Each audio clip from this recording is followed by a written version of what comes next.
दोस्तों, मैं हूं आपका होस्ट संदीप भटनागर और आप देख रहे हैं मेरा यूट्यूब चैनल भारत की भाषा विद संदीप भटनागर। अमेरिका अब कूद गया है इराक और इजराइल की जंग में।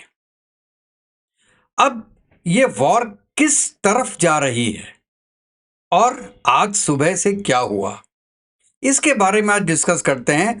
और इंडिया का रोल क्या हो सकता है और ये जंग आगे किधर जाएगी, इसमें मेरे कुछ अपनी प्रिडिक्शंस हैं, वो मैं आपके सामने आज लाऊंगा दोस्तों। तो सबसे पहले सुबह आपने देखा होगा कि अमेरिका ने 3 न्यूक्लियर इंस्टॉलेशंस ईरान उन पे मिसाइल अटैक किया। पहला उन्होंने किया फुरदौ में, जो कि main atomic centre enrichment centre है उस यूरेनियम का।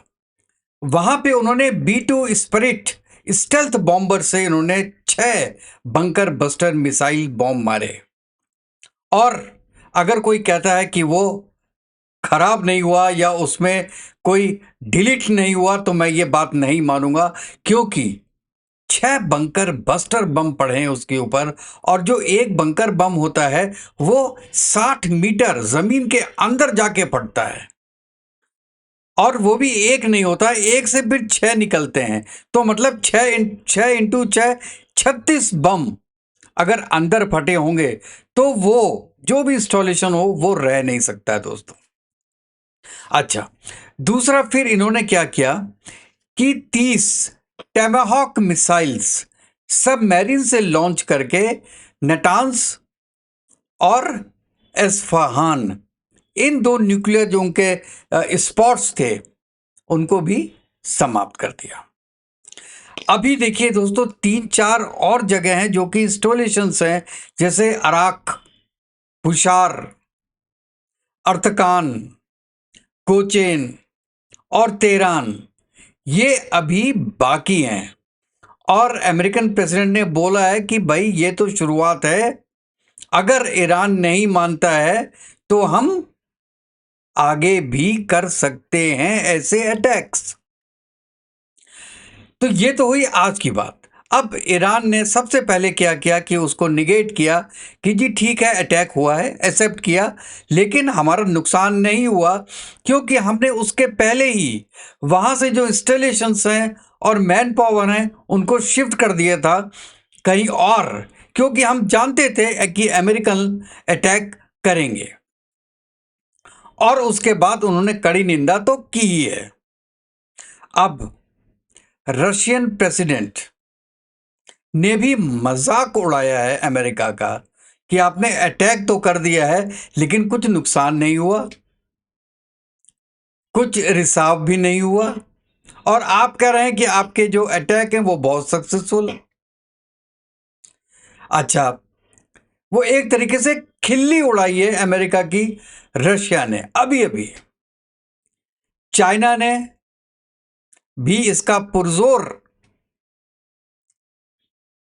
निगेट किया है कि जो भी किया वो बहुत गलत किया। अच्छा दोस्तों, मैं एक बात बताऊं कि हर लड़ाई हर कंट्री को अपने आप लड़नी पड़ती है, कोई किसी का साथ नहीं देता है।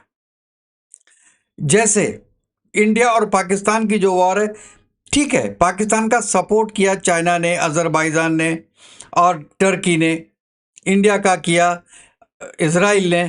क्या किया?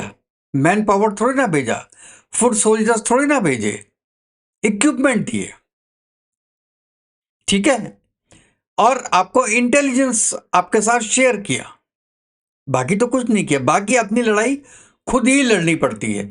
और अमेरिका ने यहां पे वॉर में घुस के एक तो बर्डन ले लिया इजराइल का, क्योंकि अगर अब ज्यादातर आप देखिएगा कि जितनी स्ट्राइक होंगी वो इजराइल पे होंगी। अभी भी ईरान इतनी हिम्मत नहीं करेगा कि अमेरिका पे स्ट्राइक करे, या अमेरिका के जो इंस्टॉलेशंस जो 60 जगह पर हैं, जो गल्फ कंट्रीज में भी हैं, उनको भी अटैक कर सके दोस्तों। अब देखिए, आज पाकिस्तान, उसने भी वर्बली सपोर्ट किया कि भाई ईरान का कि बहुत ही गलत हुआ, और जो अमेरिका ने आज अटैक किया वो बहुत गलत हुआ, ठीक है। और रशिया ने भी किया, चाइना ने भी किया, लेकिन जो 56 इस्लामिक कंट्री हैं, most of all are silent. अभी तक ओआईसी ने कोई स्टेटमेंट जारी नहीं किया दोस्तों इसमें, और कंडम भी नहीं किया। सऊदी ने कंडम किया, टर्की ने कंडम किया। अच्छा, ये चलिए तो कंडेमनेशन हो गया, क्योंकि कोई भी चीज को अप्रिशिएट नहीं करेगा। इवन अप्रिशिएट किया है एक दो कंट्रीज ने, जिसमें यूके है और फ्रांस, इन दोनों ने अप्रिशिएट किया कि बहुत अच्छा किया। इवन अभी ऋषि सोनक को मैं सुन रहा था, ऋषि सोनक भी सपोर्ट किया कि हाँ होना चाहिए था। मैं ये एक बात पूछना चाहता हूं, क्या अमेरिका के पास पूरी इंफॉर्मेशन थी कि जो यूरेनियम एनरिचमेंट हो रहा है उसका यूज न्यूक्लियर आर्सेनल बनाने के लिए किया जाएगा, जब ईरान मना कर रहा है? आपकी जो डायरेक्टर है तुलसी गाबार्ड, उन्होंने मार्च में ही 2 महीने पहले इस चीज को मना किया है कि नहीं, ईरान के पास ऐसा कोई प्लान नहीं है कि वो न्यूक्लियर आर्सेनल की तरफ जाए, और जो वो यूरेनियम एनरिच कर रहा है वो इलेक्ट्रिसिटी प्रोड्यूस करने के लिए कर रहा है, सिविलियन पर्पस के लिए कर रहा है। लेकिन आज उनको अपना बयान भी चेंज करना पड़ा, और उनको कहना पड़ा कि अगर हम अटैक नहीं करेंगे तो within 15 days they have the capabilities to build nuclear arsenal. तो क्या ये डबल स्टैंडर्ड नहीं है? और मैं तो कहता हूं कि क्या जो आपका यूएन है उसको बंद नहीं कर देना चाहिए? मतलब वो कर क्या रहा है? आज गुटरेस ने क्या बोला? आज बोला कि देखिए आपको शांति रखना चाहिए, यूएन चार्टर के हिसाब से चलना चाहिए। अमेरिका कब चला है यूएन चार्टर के हिसाब से? चाहे अफगानिस्तान में देख लो, चाहे आप वियतनाम में देख लीजिए, इराक में देख लो, सीरिया में देख लो, सूडान में देख लीजिए, उसने कभी पालन नहीं किया। आप इवन इजराइल को देख लीजिए, इतनी बार मना करने के बावजूद, मैं ये नहीं कह रहा हूं कि जो उन्होंने किया गलत किया, मैं केवल इसमें यूएन पॉइंट ऑफ व्यू से बोल रहा हूं कि यूएन की क्या वैल्यू रह गई। किसी भी कंट्री को कुछ भी बोल सकता है, कल को कह देगा इंडिया भी टेररिस्ट कंट्री है, क्या कर लोगे आप? या तो पूरे यूएन में सुधार होना चाहिए, और या उसको बंद ही कर देना चाहिए।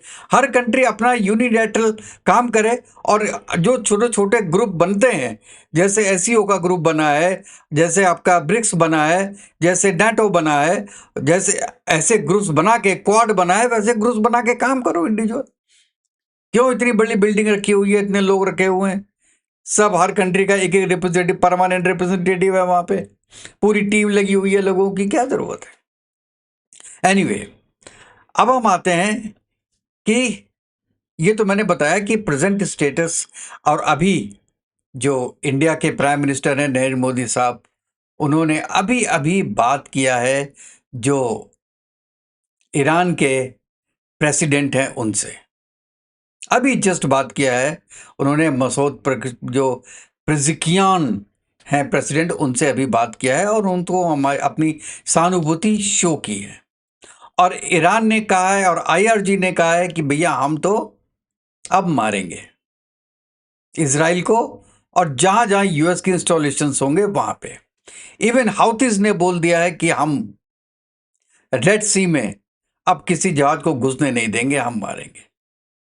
और ईरान ने एक चीज और कहा है, ईरान ने कहा है कि हम स्ट्रेट ऑफ हॉर्मुज को भी बंद कर देंगे, जो कि आप जानते हैं एक बड़ा क्रूशियल एक वाटरवे है जो पर्शियन गल्फ को गल्फ ऑफ ओमान से जोड़ता है।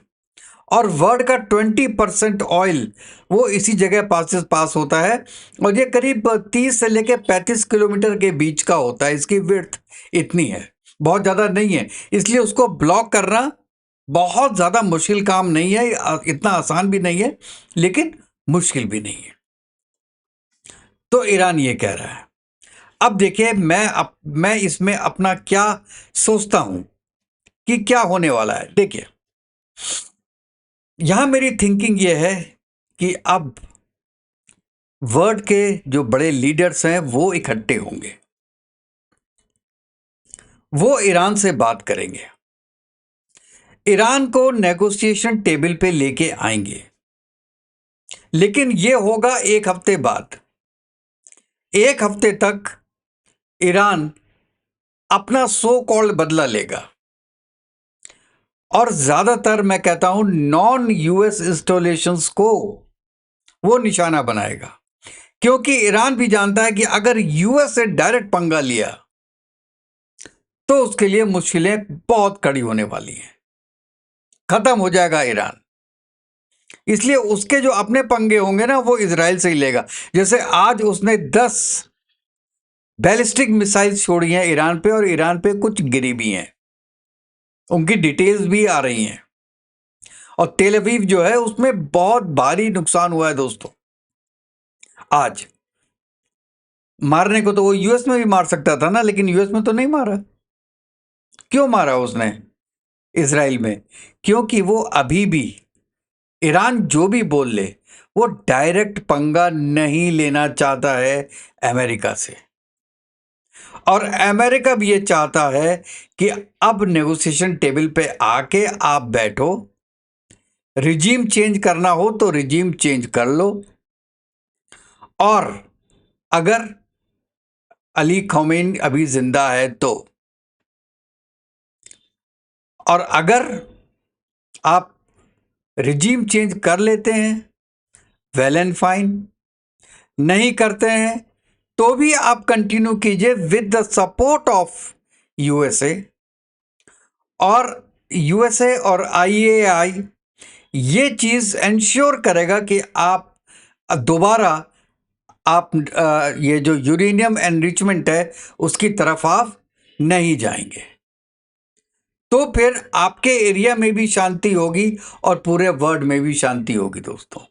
और लेकिन साथ साथ हाउतीस, हिजबुल्ला और हमास इनको मारता रहेगा, इनको 100% इजराइल मारता रहेगा अपने आप, उसमें विदाउट यूएस सपोर्ट।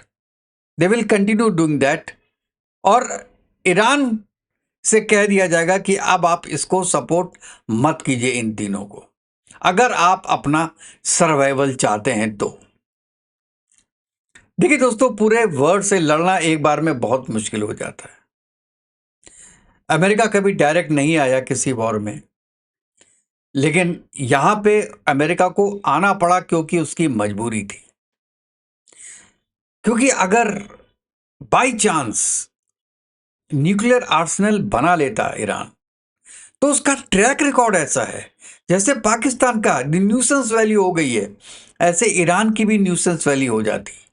जैसे नॉर्थ कोरिया की न्यूसेंस वैल्यू है, खड़ा हुआ है कि जो मन चाहे कर लो, हम तो मार देंगे, हमारे पास तो न्यूक्लियर हथियार हैं, हम कहीं मार देंगे, हम पैसा लेंगे वापस नहीं करेंगे, हम मार देंगे।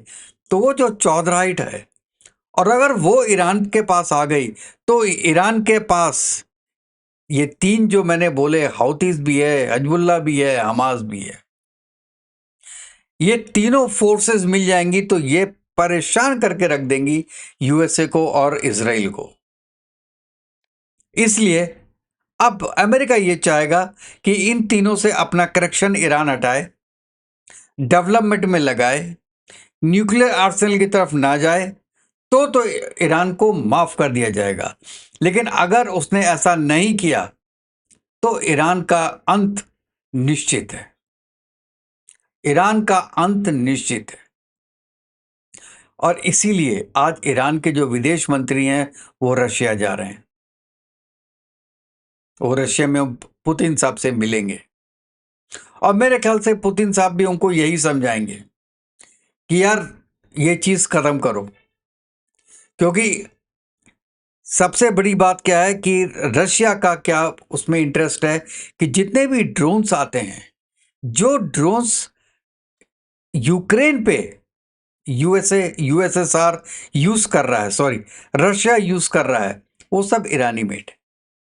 अगर ईरान खत्म हुआ तो वो सोर्स भी खत्म होगा, और अगर ईरान बचता है तो वो सोर्स बचेगा। तो और इंडिया का भी 4 बार पोर्ट, जैसे आप जानते हैं। तो पूरे वर्ल्ड का इसमें एक ही है कि ईरान खत्म ना हो, चलता रहे, और लेकिन जो एक यूएन चार्टर के हिसाब है उसके हिसाब से चले, और न्यूक्लियर आर्सेनल ना बनाए। ये तो हमको लगता है कि एक फ्यूचर होगा अच्छे ईरान का। और अगर रिजीम चेंज होती है तो खुदा ना खास्ता अगर 1979 के पहले का ईरान बन जाता है तो उससे अच्छी फिर और कोई बात नहीं हो सकती दोस्तों।